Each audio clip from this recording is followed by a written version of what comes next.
who continue to advocate for freedom, for democracy and human rights at massive risk to their own lives and freedom.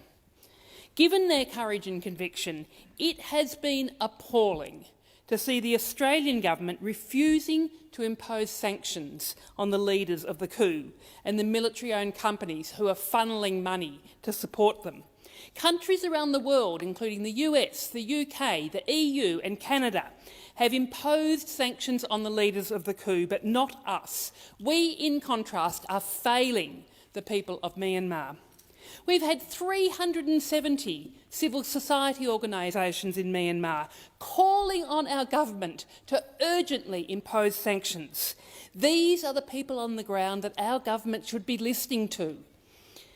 The Australian government argues that it's following the lead of the Association of Southeast Asian Nations, or ASEAN, but that is a complete cop-out. I recently attended an online meeting of the International Parliamentary Alliance for Myanmar, where politicians and former politicians from ASEAN nations told us that waiting for ASEAN to lead is not a good idea, and that countries like Australia should be pushing ASEAN to act. The Lowy Institute recently concluded that ASEAN has international support to deal with the crisis in Myanmar, yet has not proved capable of effectively managing the cunning of the generals or the grievances of the Myanmar population. And they noted the continued reluctance among ASEAN members to embrace temporary punitive measures.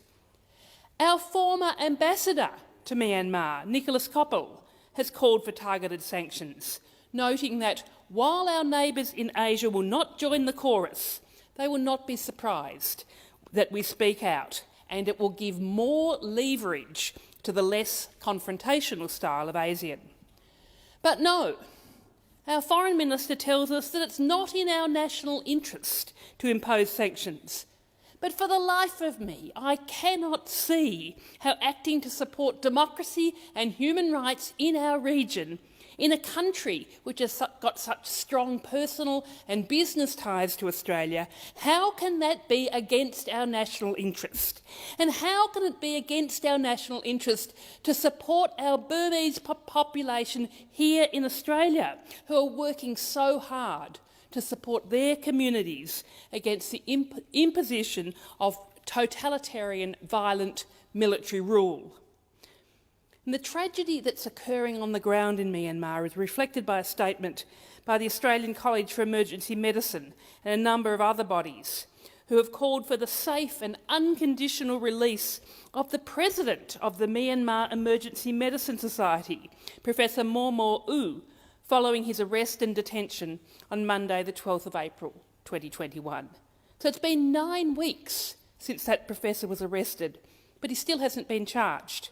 And his family and friends have been threatened by the military if they advocate on his behalf. And we're also incredibly concerned about the more recent arrests of other doctors, including Dr Tata Lin, who was the national COVID lead for Myanmar before the coup, as well as surgeon Dr Mong Mong Nyen Tun and physician Sui Zin U, both from the Mandalay General Hospital. As the International Federation for Emergency Medicine said in a recent statement, the principles of international humanitarian and human rights law, which safeguard medical neutrality in situations of conflict, must be respected and upheld. The UN Security Council Resolution 2286 strongly condemns attacks against medical facilities and personnel in conflict situations. And I also want to highlight the plight of journalists in Myanmar.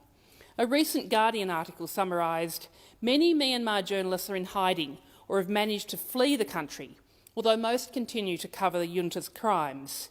Since Min Aung Hlaing seized power, Reporters Without Borders has recorded the arrest of 86 journalists, and as of the 26th of May, 49 of them are still detained. And one reporter working inside Myanmar spoke anonymously to The Guardian, saying, "Everything has been messed up by that crazy, stupid and shameless military coup. Our lives are not safe. We have to worry for each other much more than ever.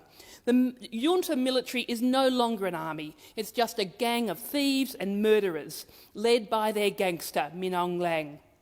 So let me reiterate our call for the government to impose targeted sanctions against those generals who have led the coup.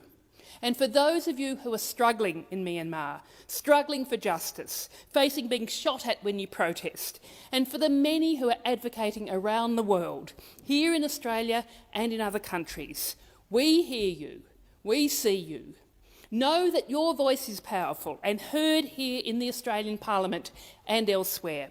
We will keep working with you to pressure the Australian government to take action. They must listen to the voices of those on the ground as well as advocating for those unfairly detained. They should impose targeted sanctions urgently.